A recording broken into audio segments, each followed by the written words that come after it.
E aí eu quero fazer uma pergunta para você nessa noite.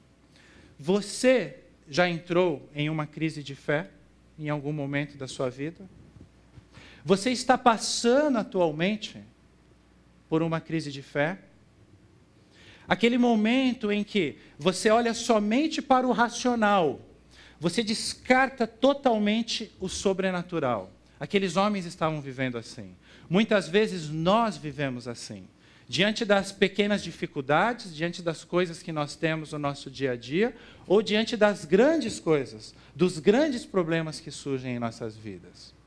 Aqueles homens estavam olhando a sexta-feira de morte, e por isso não enxergavam o domingo de vida, de ressurreição.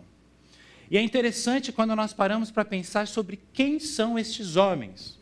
Estamos falando de quem aqui? Estamos falando de homens e mulheres que literalmente, a nossa série chama Nos Passos de Jesus, literalmente andavam ao lado de Jesus. Homens e mulheres que ouviram todas as mensagens que nós conhecemos, que Jesus pronunciou, e quem sabe outras. Discípulos que viram o Senhor dar vista aos cegos, que viu o Senhor fazer paralíticos andarem, que viu o próprio Deus testemunhando das alturas que aquele era o seu Filho amado. Eram homens e mulheres que viram o Senhor andando sobre as águas, que viu o Senhor acalmando tempestades, que viu Ele pendurado numa cruz e, diante da sua morte, o céu escurecer, a terra tremer e o véu do templo rachar ao meio. Estes eram esses homens. Mas esses homens, atenção, estavam em uma crise de fé. E quando nós estamos em crise, pode o evidente estar ao nosso lado. Nós não vamos perceber. Nós não vamos dar atenção. Os chineses dizem que crise